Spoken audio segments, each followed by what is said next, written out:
Praise the lord. హల్లెలూయా. ప్రభువునందు ప్రియ దేవుని పిల్లలారా, నేటి వాక్య ధ్యానము కొరకు మిమ్మలను ప్రేమతో ఆహ్వానిస్తూ ఉన్నాను. నేటి వాక్య ధ్యానముగా సమూయేలు మొదటి గ్రంథము 10వ అధ్యాయము 6వ వచనాన్ని ధ్యానం చేద్దాం. యెహోవా ఆత్మ నీ మీదికి బలముగా దిగివచ్చును, నీవు వారితో కలిసి ప్రకటన చేయుచుండగా నీకు క్రొత్త మనసు వచ్చును. ఆమేన్. సకల ఆశీర్వాదముల కారణభూతుడైన తండ్రి, మా మంచి దేవ, నీకు వందనాలు నాయనా. చదువుకోబడిన ఈ లేఖనమును మా కొరకు దీవించండి. ఈ లేఖనము ద్వారా కొన్ని ఆత్మీయ పాఠాలు మేము నేర్చుకోవటానికి మీరే మాకు సహాయం చేసి బోధించి నేర్పించమని యేసునామమున ప్రార్థిస్తున్నాను తండ్రి. ఆమెన్. ప్రభువునందు ప్రియ దేవుని పిల్లారా, చదువుకున్న ఈ లేఖనములో సౌలు గారిని గురించి, సౌలు రాజును గురించి దేవుడు చెప్తున్నటువంటి మాట. మరి సౌలు దేవుని ఎరిగినప్పుడు సౌలు యొక్క జీవితము చాలా దుర్భరమైనది. సౌలు అంతగా కలుపుగోలుతనం లేనటువంటి ఒక రైతు కొడుకు. ప్రియ దేవుని పిల్లరా, అంతగా సమాజంలో కలవనటువంటి, సమాజంలో పేరు లేనటువంటి, సమాజంలో పలుకుబడి అంతగా లేనటువంటి, ఎక్కువ పశువులు, రైతుగా ఉన్నటువంటి కుటుంబమే కానీ ఎవరితో కలవనటువంటి కుటుంబం. ఆ కుటుంబంలో నుంచి ఈ యొక్క సౌలును రాజుగా దేవుడు అభిషేకించాడు. ప్రియ దేవుని పిల్లలారా, ఎందుకు పనికిరానటువంటి వ్యక్తి సౌలు గారి యొక్క పని ఏమిటంటే గాడిదలను కాయడం. ఎందుకు పనికిరానటువంటి వ్యక్తిని దేవుడు తన ప్రజలకు రాజుగా చేసుకోవడానికి కారణం, ఆయన పై రూపాన్ని చూడడు. కాబట్టి దేశంలో ఏం జరుగుతుందో, ఏం జరగబోతుందో కూడా అసలు పట్టనటువంటి వ్యక్తిని, గాడిదలు కాసేటువంటి వ్యక్తిని, గొప్ప సైన్యాన్ని నడిపించేటువంటి వీరుడు, గొప్ప దేశాన్ని, గొప్ప సైన్యాన్ని, గొప్ప జనాంగాన్ని నడిపించటానికి ఒక దేశాన్ని ఏలేటువంటి రాజుగా ఆయన అభిషేకింపబడ్డాడు. ప్రియ దేవుని పిల్లారా, ఎవరితోనూ కలుపుగోలుతనం లేనటువంటి వ్యక్తి, గాడిదలు కాసేటువంటి వ్యక్తి జీవితాన్ని దేవుడు గొప్ప వీరుడిగా, దేశాన్ని ఏలే రాజుగా చేయడానికి కారణం ఏంటంటే, దేవుడు ఒక వ్యక్తిని ఏదైనా పని చేసేందుకు ఎన్నుకున్నాడు అనుకోండి, దానికి తగిన శక్తి సామర్థ్యాలను దేవుడే అతనికి ప్రసాదిస్తాడు. దేవుని పిల్లారా, ఒక వ్యక్తిని దేవుడు ఏదైనా ఒక పని చేయటానికి ఎన్నుకుంటే ఆ పని చేయటానికి కావలసిన శక్తి సామర్థ్యాలను దేవుడే వానికి అనుగ్రహిస్తాడు. కాబట్టి ఒకప్పుడు గాడిదలు కాసేటువంటి వ్యక్తే ఈ రోజున ఒక బలమైనటువంటి జనాంగానికి, ఒక దేశానికి రాజు కావడానికి దేవుడు అతనిని ఎన్నుకున్నాడు. కాబట్టి నీ జీవితంలో నీ లైఫ్ చేంజ్ కావాలంటే, దేవుడు నిన్ను ఎన్నుకోవాలి. ప్రియ దేవుని పిల్లలారా, ఈ రోజున నా జీవితం మారటం లేదేంటి, నా జీవితం చేంజ్ కావటం లేదు, నా లైఫ్ చేంజ్ అవ్వటం లేదని నీవు దిగులు పడుతున్నావేమో. దేవుడు నిన్ను ఎన్నుకోవాలి. దేవుడు నిన్ను ఎన్నుకుంటే, దేవుడు నీ పట్ల ఒక ఉద్దేశాన్ని కలిగి ఉంటే నీ జీవితాన్ని దేవుడు మార్చడానికి ఇష్టపడతా ఉన్నాడు. నీ లైఫ్ చేంజ్ అవ్వాలంటే నువ్వేం చేయాలి? నీ లైఫ్ చేంజ్ కావటానికి నీకు ఉండవలసినటువంటి గుణ లక్షణాలు ఏమిటి, నీకు ఉండవలసినటువంటి ఆ క్వాలిటీస్ ఏమిటి, మనం ఒక్కొక్కటిగా ధ్యానం చేద్దాం. ప్రియ దేవుని పిల్లారా, గాడిదలు కాసేటువంటి సౌలును దేవుడు ఎన్నుకున్నాడు, ఒక దేశానికి రాజుగా చేశాడు. అలాగునని మనం చూస్తే యాకోబు మోసగాడు, కానీ దేవుడు అతని దర్శనం ద్వారా దర్శించి తన జీవితాన్ని మార్చాడు. ఎప్పుడో తెలుసా? దేవుని యొక్క సన్నిధి, ఇది దేవుని సన్నిధి అని అతడు గుర్తించినప్పుడు, దేవుని యొక్క సన్నిధి, దేవుని సైన్యము ఈ స్థలంలో ఉంది అని గుర్తించినప్పుడు బేతేలు ప్రాంతంలో ఆయన వాగ్దానం చేశాడు. దేవునికి ఏం తెలుసా? దేవా, నేను మోసగాడినే, అయితే నేను వెళ్ళు ప్రతి స్థలంలో నీవు నన్ను ఆశీర్వదిస్తే నీకు నాకిచ్చినటువంటి ఆదానములో 10వ వంతు నీకు చెల్లిస్తాను. నిన్ను నా సొంత రక్షకునిగా అంగీకరిస్తాను అని దేవునికి వాగ్దానం చేశాడు. ఆ వాగ్దానాన్ని దేవుడు విన్నాడు. మోసగాడే కానీ మరి అనేక గోత్రాలు దేవునికి ఉపయోగపడేటువంటి మరి తన ప్రజలు తనలో నుండి రావటానికి 12 గోత్రాలు మరి యాకోబులో నుండి రావడానికి దేవుడు అనుమతిని దయచేశాడు. ప్రియదేని పిల్లారా, మరి మోషే గారిని చూస్తే మరి 40 సంవత్సరాలు ఐగుప్తు దేశంలో ఉన్నటువంటి మరి గొప్ప మరి ఆ యొక్క భాషలను ఆ యొక్క మరి విద్యను గొప్పదైనటువంటి మరి యుద్ధ పాఠవాలను నేర్చుకున్నటువంటి వ్యక్తి.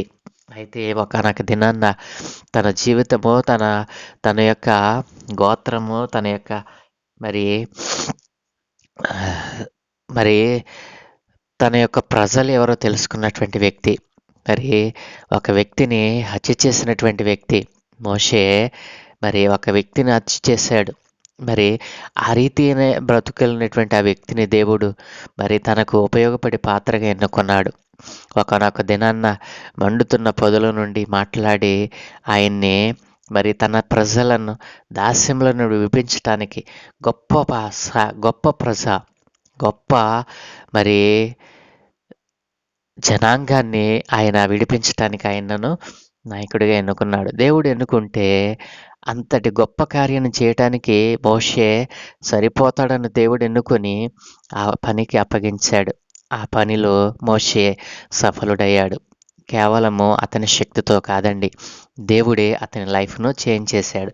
ఒకప్పుడు మరి హంతకుడిగా ఉన్నటువంటి మోషే ఈ రోజున దేవునికి ఉపయోగపడేటువంటి గొప్ప నాయకుడిగా మరి నా ఇల్లంతటిలో మరి నేను మోషేతో ముఖాముఖిగా మాట్లాడతానని దేవుడి సాక్ష్యం ఇచ్చేంతగా తన జీవితాన్ని చేంజ్ చేశాడు దేవుడు. కాబట్టి దేవుడు ఒక వ్యక్తిని ఏదైనా పని చేసేందుకు ఎన్నుకుంటే దానికి తగిన శక్తి సామర్థ్యాలను అతనికి దేవుడే ప్రసాదిస్తాడు. ఇది దేవుడు నాకు ఇచ్చినటువంటి భాగ్యమని మనం అనుకోవాలి. కాబట్టి నీ లైఫ్ చేంజ్ కావాలంటే మరి దేవుడు నిన్ను ఎన్నుకోవాలి. మూడవదిగా మనం చూస్తే గిద్యోను చాలా పిరికివాడు. మరి ఇశ్రాయేలు జనాంగానికి ఆపద వచ్చింది. అన్యరాజులు వచ్చి దేశాన్ని ముట్టడి వేస్తూ ఉన్నారు. ఫిలిష్తీయులు వచ్చి మరి దేవుని యొక్క ప్రజలను ఇబ్బంది పెడతా ఉన్నారు. అందరూ మరి ఎవరి గుడారాల వాళ్ళు దాక్కుని ఉంటే ఈ యవనస్తుడైనటువంటి పిల్లాడు మరి తన కళ్ళెములో ఎవరు కనపడకుండా గోధుమలు దులుపుతూ ఉంటే దేవుని దూత ప్రత్యక్షమే ఉంటుంది. పరాక్రమ గల బలాఢ్యుడా గిద్యోను, నిన్నే నేను పిలుస్తున్నానని చెప్పి మరి పిరికివాడైనటువంటి వ్యక్తిని మరి గొప్ప యుద్ధమును జరిగించడానికి గొప్ప పని కొరకు దేవుడు ఎన్నుకున్నాడు. గిద్యోను పిరికివాడే, కానీ దేవుని యొక్క మరి ఎన్నికలో అతను ఉన్నప్పుడు దేవుడు అతనిని మరి గొప్ప చేశాడు. తన లైఫ్ను చేంజ్ చేశాడు, తన లైఫ్ను మార్చివేశాడు. కాబట్టి ప్రియదేని పిల్లారా, నీ లైఫ్ చేంజ్ కావటం లేదు, నా జీవితం మారటం లేదేంటి అని నిరాశ నిస్పృహలో ఉన్నావా? నీవు దేవుని యొక్క కన్నులలో పడాలి. దేవుడు నిన్ను ఎన్నుకోవాలి. దేవుడు నిన్ను ఒక పని చేయటానికి ఆయన ఎన్నుకున్నాడు, ఎప్పుడో ఎన్నుకున్నాడు, కానీ నీవు దానిని గుర్తించడం లేదు. కాబట్టి నీ జీవితం మరి చేంజ్ కావటం లేదు. కాబట్టి ఈ రోజున నీ లైఫ్ చేంజ్ అవ్వాలంటే దేవుని యొక్క దృష్టిలో నీవు పడాలని, ఆ రీతిగా పడాలని అంటే నీవు ఉండవలసినటువంటి లక్షణం ఏంటో తెలుసా? మొదట నీ హృదయం మారాలి. నీ హృదయం ఎప్పుడైతే మారుతుందో దేవుడు నీ లైఫ్ను చేంజ్ చేయడానికి ఆయన నిన్ను ఎన్నుకుంటాడు. రెండవదిగా వదులుకున్నప్పుడు అంటే నీ జీవితంలో దేవునికి విరుద్ధమైన ప్రతి కార్యాన్ని, ఈ లోకంలో ఉన్న మరి నేత్రాశ, శరీరాశ, జీవపు డంబం, జారత్వము, వ్యభిచారము, దొంగతనము, లోభములు, మళ్ళీ మత్సరములు, ఇవన్నిటినీ నీ వదులుకున్నప్పుడు దేవుడు నీ లైఫ్ను చేంజ్ చేస్తానంటున్నాడు. అలాగుననే దేవుని ఆత్మ నీ మీదికి వచ్చినప్పుడు, దేవుని ఆత్మ నీ మీదికి రావాలి, దేవుని ఆత్మని పొందుకోవాలి.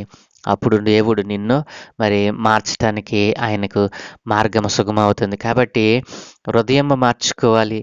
నీలో ఉన్నటువంటి శరీర ఆశల కోరికలన్నిటినీ విడిచిపెట్టాలి. దేవుని ఆత్మను పొందుకోవాలి.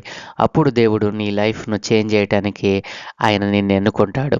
నీవు దేవుని దృష్టిలో పడాలి. దేవుని దృష్టిలో పడిన ఏ వ్యక్తి కూడా మరి నాశనమైనట్లుగా పనికిమాలిన వాడిగా మారినట్లుగా మనం ఎక్కడా చూడలేమండి. దేవుని దృష్టిలో పడిన ప్రతి వ్యక్తి గొప్పవాడే, గొప్ప కార్యాలు చేశాడు. దేవుడు ఆ వ్యక్తిని ఎన్నుకున్నప్పుడు ఆ పని చేయటానికి కావలసినటువంటి శక్తి సామర్థ్యాలను దేవుడు అనుగ్రహిస్తాడు.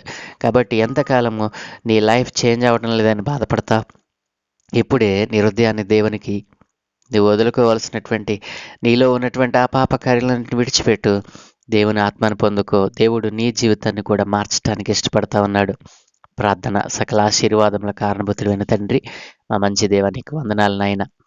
మా హృదయంలో మేము పాపమునుంచుకొని మా జీవితం మారటం లేదేంటి, మా జీవితము మరి గొప్పదవటం లేదంటని ఎంతోమంది నాయన ఈ రోజున అజ్ఞానముగా నాయన నీ సన్నిధిలో మొరపెడతా ఉన్నారు. నాయనా ఇదిగో తండ్రి, ఈ రోజున నీవు నాయనా మరి సౌలు రాజును గాడిదలు కాసేటువంటి వ్యక్తిని రాజుగా ఎన్నుకున్నావు నాయన. పిరికివాడైనటువంటి గిద్యోనును నాయనా గొప్ప యుద్ధం జరిగించటానికి నీవెన్నుకున్నావు నాయన. అలాగునని మరి హంతకుడైన మోషేను మరి బలమైన నీ జనాంగాన్ని నడిపించడానికి నాయకుడిగా ఎన్నుకున్నావు నాయన. తండ్రి, ఈ రోజున మరి మోసగాడైనటువంటి యాకోబును నాయన మరి 12 గోత్రకర్తలు మరి నీవు ఏర్పాటు చేసుకున్న జనాంగంగా తన కడుపులో నుండి రావడానికి అనుమతిని దయచేసి. అవును తండ్రి, నీవు ఎన్నుకుంటే నాయన నాయన ఆ పని సఫలమవుతుంది. ఒక పని కొరకు నీవు ఎవరినైనా ఎన్నుకుంటే నాయన ఆ పని సఫలమవుతుందని నీ వాక్యం ద్వారా నాయన సెలవిచ్చావు నాయన.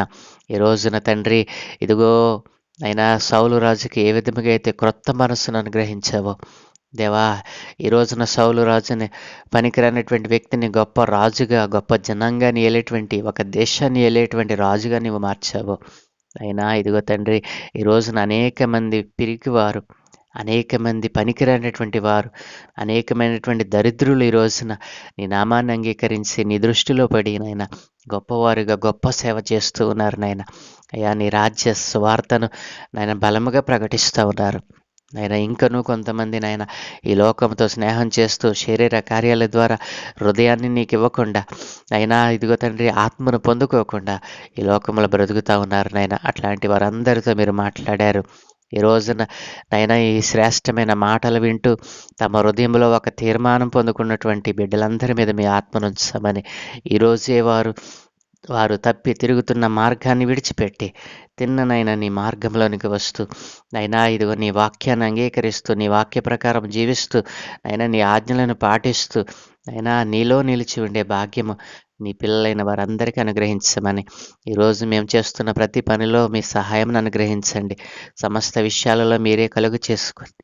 మా ప్రయాణాలలో, ప్రయత్నాల్లో, ప్రతి పనిలోనూ మీ దూతల కాపుదలు అనుగ్రహించి మీరే మహిమ పొందుకోమని యేసునామమున ప్రార్థించి వేడుకుంటూ ఉన్నాను తండ్రి. Amen, amen, amen.